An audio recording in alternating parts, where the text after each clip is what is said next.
Superbike race of the weekend here at New Jersey Motorsports Park. Our winner, Josh Herron, second place, Cameron Bobier, and third place, Richie Escalante. We'll get started with Richie. Give him the mic, please. There you go.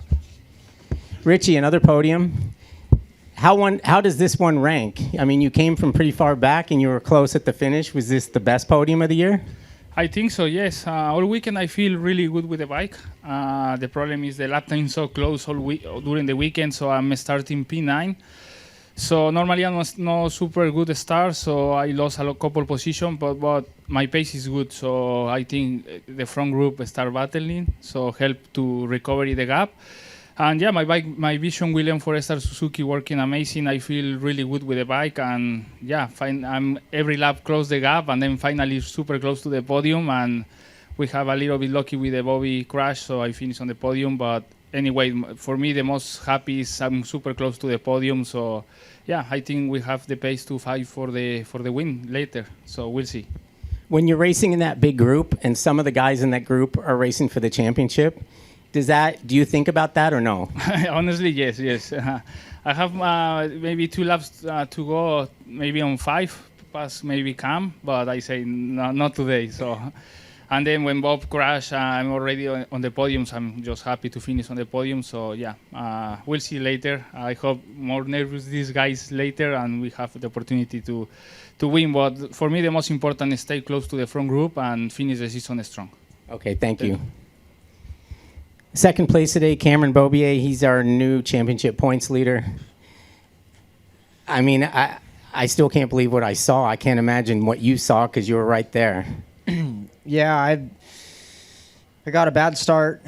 Got a good start. Wasn't very aggressive in the first corner, and then I ran wide on the paint in the second corner, and I just in the back of my head, I was like, it rained pretty good last night, and I didn't want to take too many chances out there, so got passed again going in there. Maybe I think I got slotted back to 7th or 8th, and then my race started from there. I was able to pick off some guys and honestly felt at the beginning of the race, I felt a lot better than I did yesterday.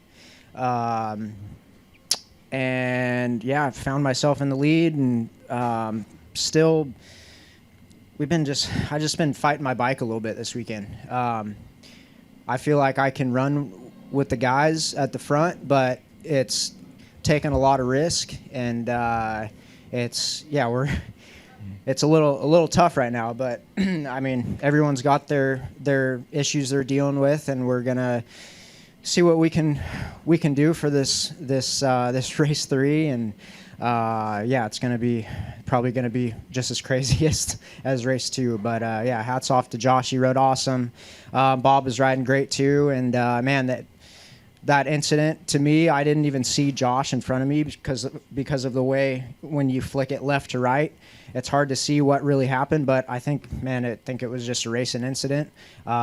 Sucks, man. It sucks for Bob, bump for Bob. But man, somehow we're back in the championship lead, and we got a race to go. So it should be interesting. When Josh passed you and you're second, you probably, I mean, obviously you want to be first, but you're like, okay, Bobby's behind me. When Bobby comes by, is that like, oh man, I'm in trouble? Yeah, a little bit, but man, I was really struggling to find a place to pass. It seemed like they were really strong, getting off some of the corners, and it wasn't opening any doors for me to try to sneak up the inside of anybody. So yeah, we're going to go back and see what we can change to be a little bit more competitive in race 3. And yeah, I mean, that's pretty crazy. All right. Thank you. For Josh Herron, it was his 7th win of the year, and probably no bigger win than that. Just start off by telling us what happened in the incident. I mean, obviously you were ahead of it, but I didn't even know. Honestly, that left-right, these guys click third, I stay in second there, so I am constantly like slower mid-corner speed than they are. He hit me earlier in the race in that same spot, I think. I felt something like the first time I went around him. So I don't know.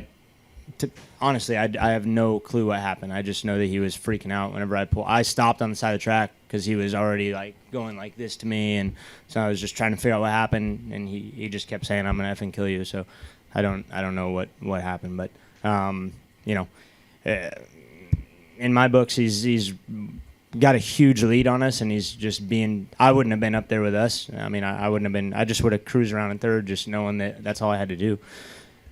You know, but all year I've been saying to my guys, like, you know, Cam's had unlucky races, I've had unlucky races, and he hasn't had any yet. So, you know, I was just kind of, you know, that's all we could do is just do our best and hope that everybody has their unlucky day. I'm glad that he's all right, but there was no ill intentions on my side, and I honestly still have no. All I can assume is he ran into the back of me. I don't know. So I'm just happy that we got the win.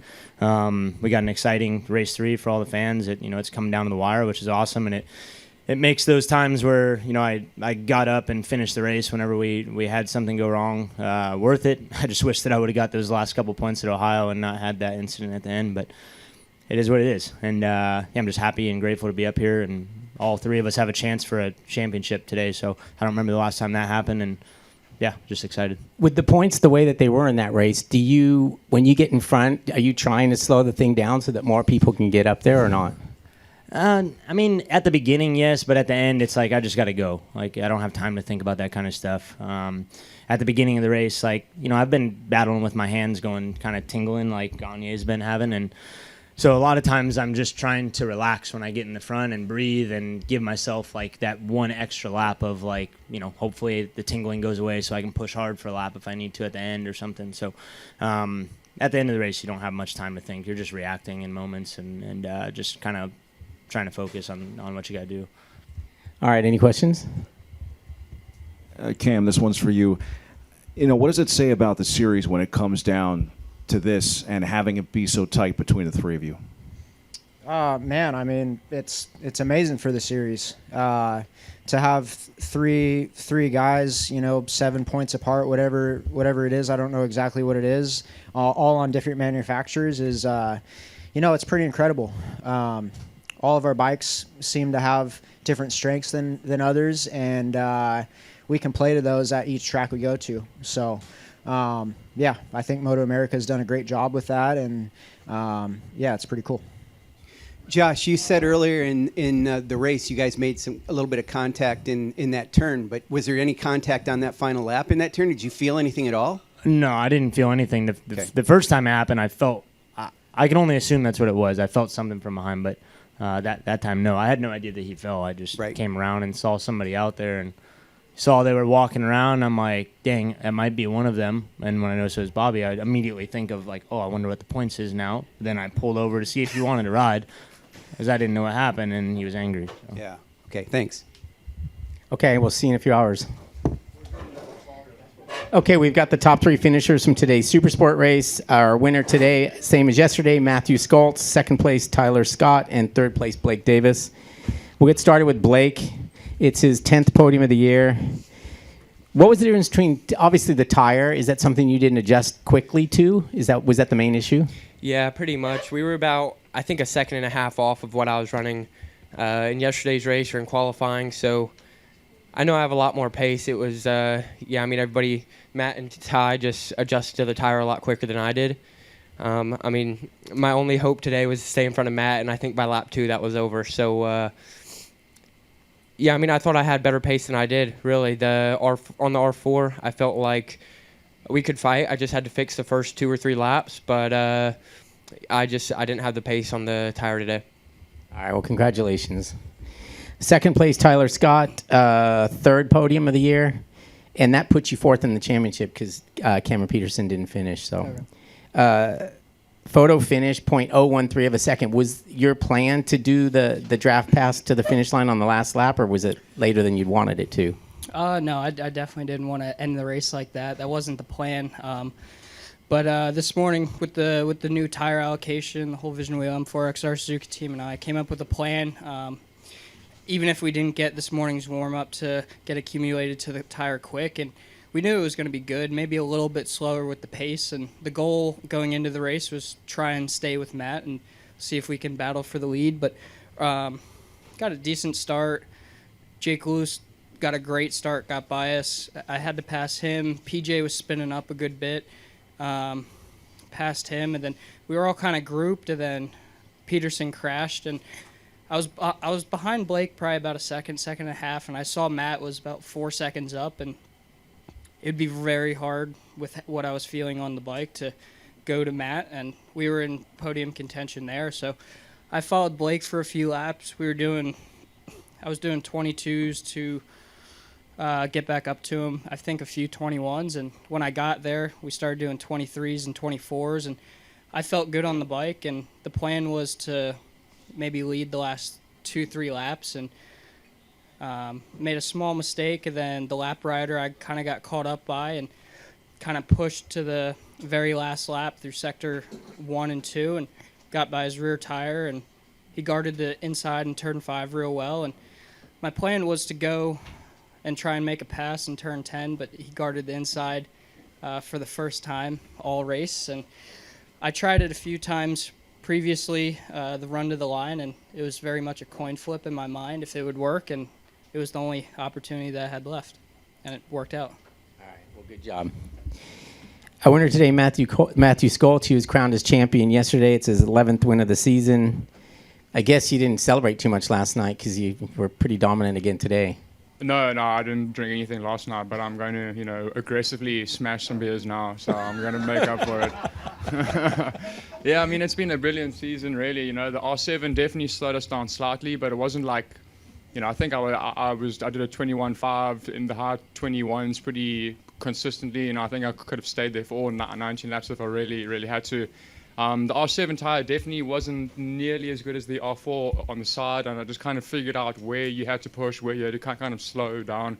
I figured that if you try to get on the gas too quick, too soon, you lost grip very, very quickly out there, so I just learned just to slow the throttle down.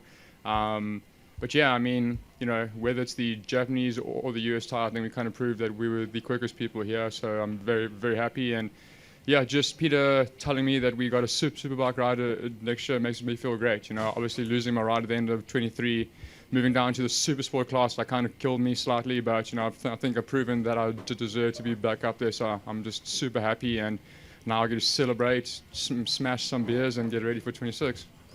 Well, I did a little math on that tire, the slower tire, sorry, Yeah. and you were 0.83 slower than Cam Beaubier's best Superbike time. So maybe you could just ride that bike in the Superbike class and save some money. Shit, I mean, hopefully I'll be quicker on a Superbike than the R9. But yeah, I mean, just to move back up there, I'm just kind of hoping just to battle for the podium spots again, and just be out battling with Josh Heron, Bobier, Gagne, Fong, all the guys that I have been previously. I feel that I should be up there, and just very happy that I've been given the opportunity to prove that once more. All right, well, congratulations on that. Any questions? Thanks. For Matthew, what can you tell us about the Superbike program for next year? Strat going to build the bikes? You're going to have a teammate? What more do you know? I don't even know, man. I just got told about it now. We kind of have been speaking about trying to speak to Yamaha, but otherwise I'm not really sure. I don't really speak to the team too much about the technical side of things, what they're doing. I've always told them I just ride the bike. I don't really want to know if there's any problems, whatever else. I just do my job, if they do theirs, and it works out for the most part. And is it a one-year deal or longer? At this stage, I don't even have a contract yet, so hopefully I'll get that over soon. But yeah, I mean, just very, very thankful for what Peter has done for me. So I was at the Westby team for a very long time, and hopefully I'll be with these guys for a few years to come as well. Thank you very much. Congratulations. Thank you so much. Okay, we've got 2 of our top 3 finishers from today's Superbike race. And what a race it was. Our winner today, Cameron Beaubier. Second place, Sean Dillon Kelly. And third place, Hayden Gillum. Hayden's in the baggers race coming up here in a minute, so maybe we'll get him in here if he's in the top 3 in that, and we can talk to him about Superbike as well. Sean, it's your 3rd podium of the year. Last lap pass on Heron. How'd that go? Him first. You want to do him first? He's a champ. Yeah. All right. Do I got to do that other spiel all over again? Our winner today and 2025 Superbike champion, his 6th Superbike championship, Cameron Beaubier. It's his 71st AMA Superbike win. That puts him 11 behind Matt Mladen's 82. Coming into today, is this really where you thought you'd be sitting at the end of the day? No. No, I mean, I don't even know what to say. You know, this year has been one of the craziest Superbike years I've ever had. You know, with the speed Bob had at the beginning, middle of the season, and then Heron coming on strong, and then, man, coming into this weekend, we struggled really bad here last year. We weren't on the podium one day, and I showed up with some confidence after Coda, and then went and fell down twice Friday, and was scratching my head, and I just gotta, like I said out there, I just gotta thank my team for just continuing to believe in me and all, like making adjustments to the bike literally all weekend to get to where we were that last race. I felt awesome in the race. Bob had a great pace at the beginning, and it sucks he fell over, and then after he did, and I just kept nailing those laps, those high 20s, low 21s, and my bike felt the best it felt all weekend. So, yeah, I just can't believe it. Bob, like I said, Bob rode incredible this year. His pace has been, you know, untouchable at times. And we were able to get there this weekend, which we didn't see that happen in Friday. But yeah, shout out to the team, Bell Alpine Stars, the man above, my parents, family for coming out, Shelby and Brody for, I mean, just everything they do for me. You know, that Brody's like the light of my life right now. He's so fun. It's so fun to be a dad, and it's just, I don't really know what else to say, but I'm stoked. When you were sitting behind Bobby, you don't really have to beat him at that point. Are you going to sit behind him the whole race and finish second, or is it just a matter of how comfortable you were at the end? My plan was to sit behind him and finish second, because he had really good pace, and I saw he was pulling us away from the group, and so I was like, all right, like just hang on to him, and that's what I did. And man, I almost took the front too when he crashed, because it startled me so quick. And after that, I just kept my head down and knocking out those laps, and I just assumed it was Heron behind me. I didn't know. So yeah. All right, good job. I know. I think we're all in a little bit of shock. That was a lot of talking for Cam. I got one more for you. Oh, God. The last couple of years, you've kind of been telling us, look, it's year by year. You know, if I have a bad year and I keep getting hurt and things like that, then I might just call it a day. We're obviously not calling it a day at this point. No, I don't think so. No, I mean, there's days where I have so much fun riding and just competing. Today wasn't one of them. I came in really nervous, and before both races, I was just freaking I was shaking, like I was but man, it feels really. I'm just proud of being able to come in clutch when I needed to, and I haven't been in this situation in a handful of years, and like I said, I'm proud of the team too for working so hard. All right, I'll let you off the hook. Sean Dillon Kelly, second today. Last lap pass on Josh Heron. When you're battling with him throughout the whole thing, are you thinking about these guys and their championship, or are you just trying to get on the podium? Yeah, honestly, I definitely had to think about that yesterday, because yesterday everything was wide open. There was still 3 races to go. I was behind the 3 championship guys yesterday. I finished 10ths off of them, and not that I didn't try to do it. I just knew that I couldn't do anything stupid.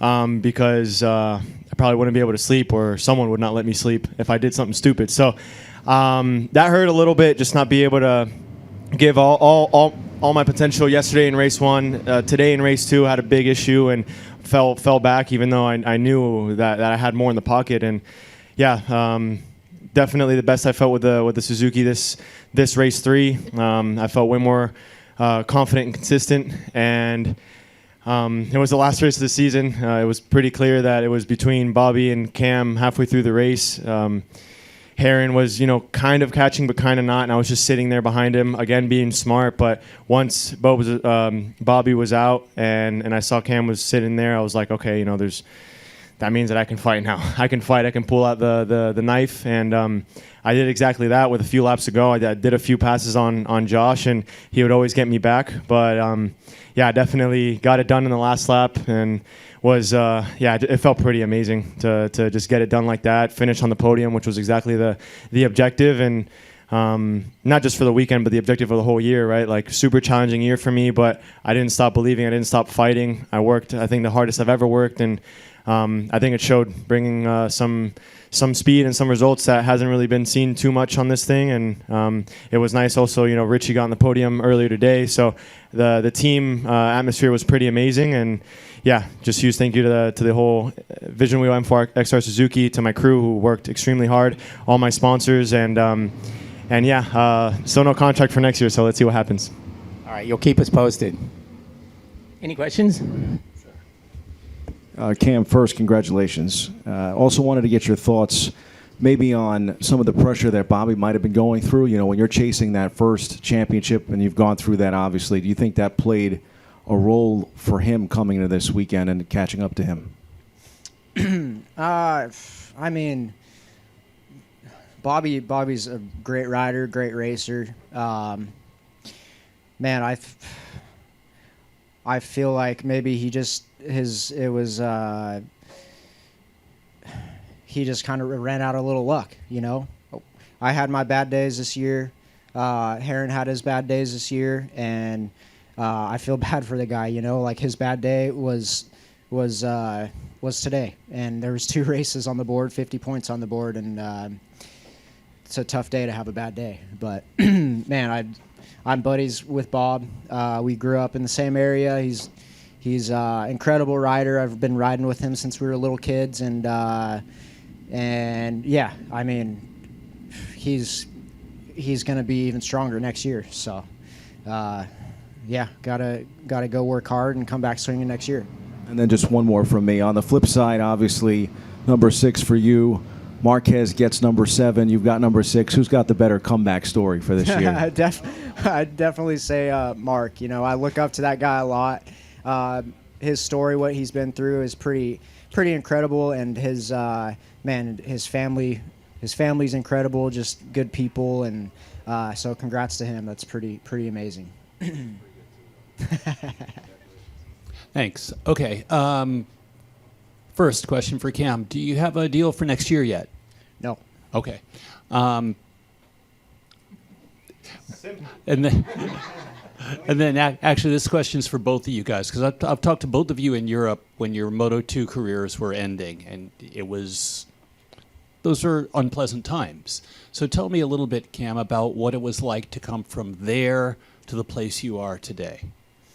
Yeah, I mean, getting this opportunity in 22, going into 23, I mean, it was so unknown, but it's been such a cool and tough journey. It got me back here with Tytlers and Michael Kiley, and I thank him so much for that, giving me an opportunity to be able to come back and race at home. We found out my wife was pregnant with Brody, and things weren't going too well over there, just with the team and stuff. And man, like I got an awesome opportunity to come back here, and I saw how well PJ and Hector were doing on the thing, and I was like, man, like that's it looks like a pretty good package. And this thing has humbled me so many times.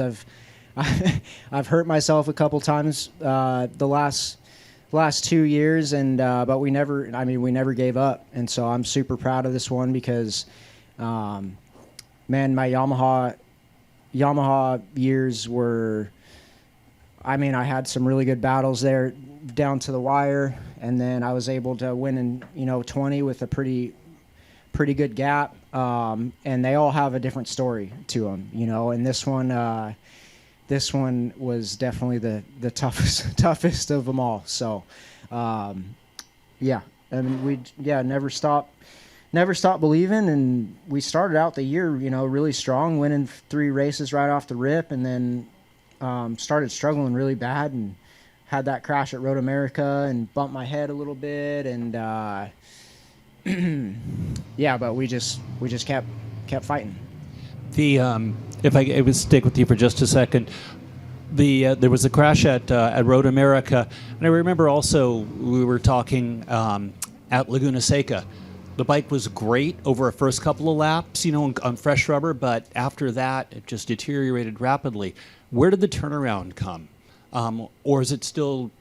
Are you still struggling with that? We're still struggling with that, but the thing's a weapon with fresh tires, like it really is, and with the newer track surfaces too, it's better for us with the track surfaces that are worn in a little bit, like Mid Ohio, for example, even Laguna after a couple years after they resurfaced it, we'd struggle pretty bad compared to the Yamahas and also Josh. But I'm just I'm happy with minimizing the damage on the tough days, which the last couple years I wouldn't take no for an answer and I'd end up on my head. So I'm happy with that, and yeah. Cool. And then Sean, it's been, like I said, it's been a long trip since your Moto2 days. How are you feeling right now about your career arc and your objectives? Yeah, definitely a big last 3 years. I spent what should have been 2 seasons in Moto2, really like a season and a half, and definitely a lot of challenges. It's still a dream come true, having been in, to have made it to World Championship, to have raced around the world. I mean, a dream come true, and yes, it came with a lot of challenges, some surgeries and some things I definitely wouldn't have wished to have gone through, but that's life, and I got through that. I think I learned a lot, and then kind of similar how he got an opportunity to come to Superbike after Moto2, I got that same opportunity. Obviously, for me, it was a little easier to say yes to BMW, seeing what he was doing already. But obviously, that was my first year. Last year was my first year in a Superbike, first year with electronics. Everything was really, really new for me, and it was pretty amazing last year coming in, doing the season that we did. I was really grateful for the opportunity I got. It was a new team. I was a new Superbike rider, and we won a race. We did a bunch of podiums, so that was pretty unreal. And I was just feeling amazing. And that it was a shame that team unfortunately couldn't continue, and really shook things up this last off season for me. I wish it didn't really go. I wish it wouldn't have gone the way it did, just because it was so last minute and it got shaken up in a way that it wouldn't have ever expected. But I am really grateful that Suzuki had a spot open for me and they took me in. And again, this is a team that I done 3 years in Supersport with. I got a championship with. They're seriously like family, and that says a lot. That means a lot. And I think it showed this year. It was clear that it was going to be a challenging year, but I knew that with the right circle, with the right people, I was going to be able to just show my best and do my best. And I think that's what I did. I really do think that I brought the Suzuki to places where it hadn't been in a while. And I think I helped bring Richie, who was pretty awesome being teammates with him. They're very big rivals in 2020 and 2021. And now we're straight up friends. So unless it's like a last lap or something. But super cool to now get my second Superbike season under my belt. And I'm feeling good. I'm feeling strong. I'm obviously still learning a lot. And let's see what I'm on next year, and let's see how much of a fight I can give. Thank you both. Thank you. And congratulations to both of you. Thank you.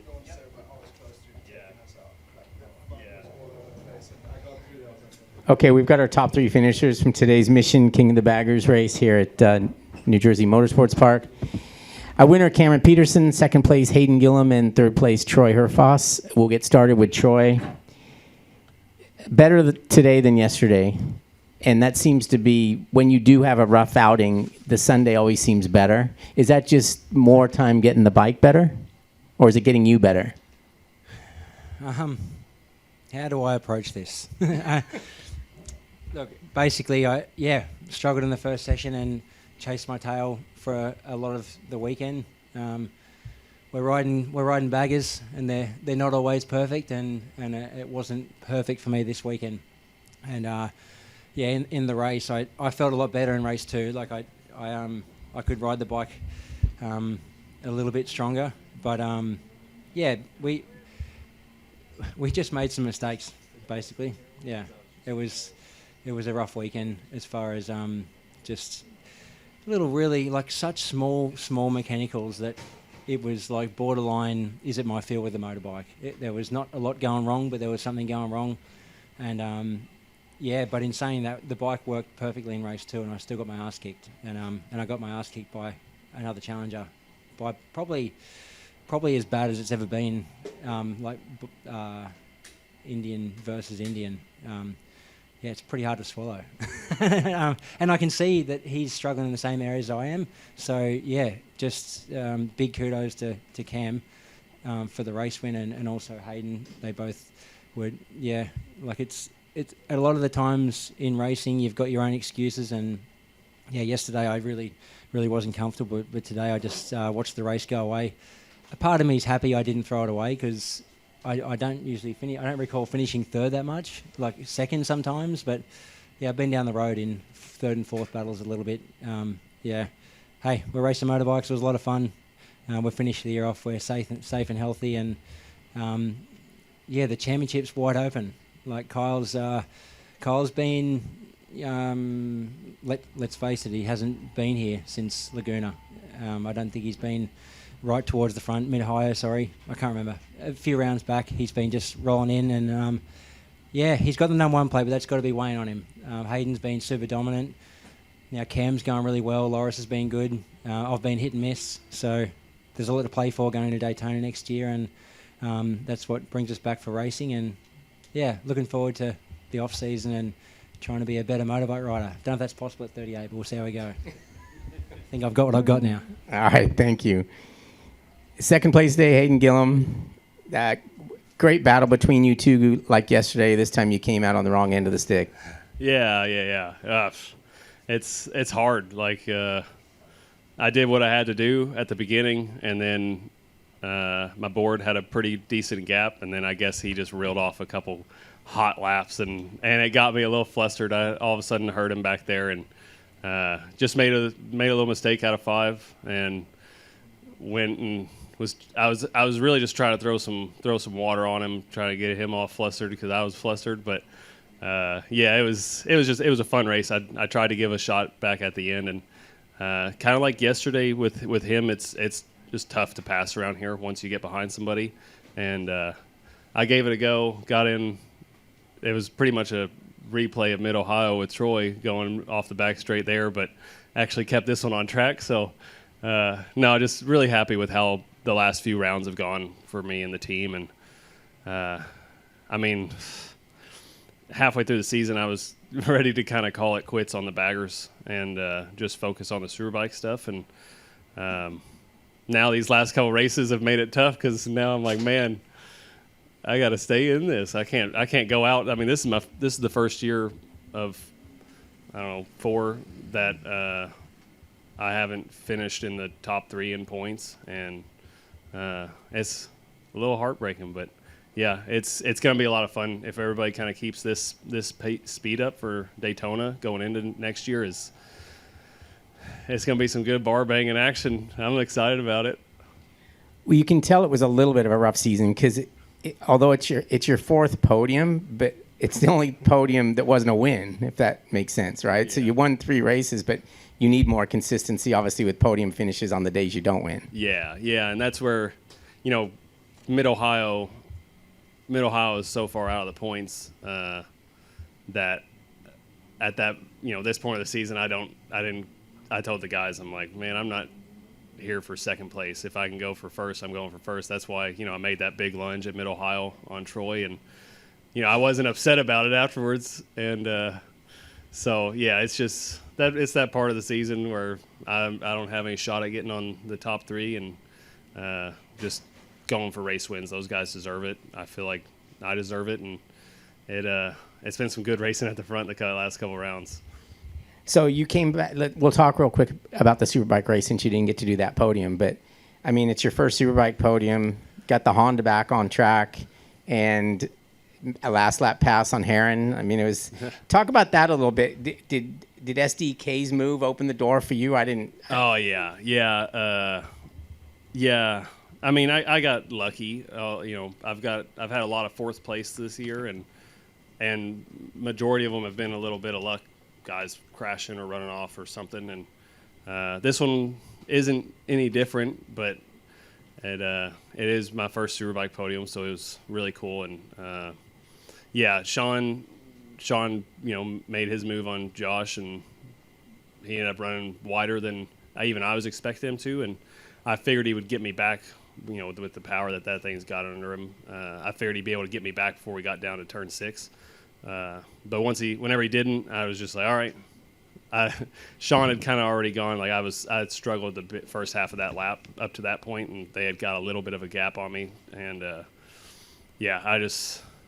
it's frustrating because with being back-to-back Superbike and baggers, I've been dreading today because I know I'm not going to get to enjoy it as much as I feel like I want to, and I didn't get to go stand up on the box or anything, and but it's still, it's cool. I've got a big bucket list of racing stuff I have left to do, and today I finally got to check one of those off, and so it was really cool. And it luckily, I think it actually might have helped a little bit for the bagger race. I had a pretty big boost of adrenaline going into it, where normally I'm a little worn down before the start. It takes me a couple laps to get going, and yeah. But no, it was just really good. And I've got 2 really good teams and 2 really good crews, and both sides are super supportive, and it's really cool to have the guys I've got around me, and just can't thank everybody enough. All right. Our winner today, Cameron Peterson, his first King of the Baggers victory. A great battle with him again. This time you came out on top. Did it help you that you had the battle with him yesterday to see where you could maybe make the difference today? Honestly, I think I got a little bit lucky. Hayden made the mistake coming out of turn 5 there, and just opened the door up just enough for me to think about it. And at that point, I knew I had to go for it no matter what. It was pretty close. I as soon as I got on the gas and came out the corner, I was pretty happy, because going in there when I was underneath him, the front was making all kinds of shapes, and was pretty close to going down and taking both of us out. So. But just so stoked, like Hayden said, we were kind of in the same boat. A couple races into the season already, we were ready to give up on the bagger racing. Such a tough season. I mean, I think up until Ohio, I'd finished 2 races, and just was lacking a lot of seat time. And I think it's pretty massive for the team to finish off the season like this, and just at least give them a taste of what it's like, and kind of where the program, I think, should have been all season. I think it's very, very capable. The bike's good. The crew that works on the bike and gets the thing going are unbelievable. It's just nice to finish off like we did for those guys, and hopefully it gives them some motivation to come back next year and keep pushing at this thing. But got off to a pretty good start again, and just got smoked going into turn 1. Got stuck behind Kyle in the beginning there. The Harley's, at least that bike it's got some legs on it, so struggled to get by him the first couple laps, and once I did, Hayden had a pretty big gap, and I thought I wasn't going to be able to catch him, because we've been pretty damn similar all weekend. And I just hit my marks, put my head down, and slowly but surely I got onto the back of him. But man, I'm so stoked to get this done, especially after tipping off early on the Supersport bike. I didn't want to end the season off like that. I would have had to think about it for a while. So this kind of takes that out of my head, and can go and enjoy this feeling and just start to get a win. You know, I think I said yesterday that this would have been the first season since 2020 that I hadn't won a race. So yeah, yeah. Yeah.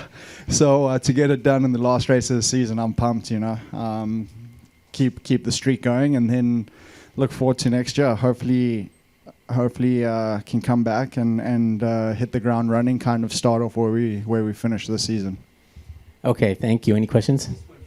Actually, to that idea, Cam, so, I mean, obviously you got some injuries to deal with during the offseason, but the way you came on at the end of the season, is it one of those things where you kind of wish the season isn't ending? You could keep going a little bit more? Yeah, I mean, it sucks. I think if we had this package and consistency all season, it would have been a different story.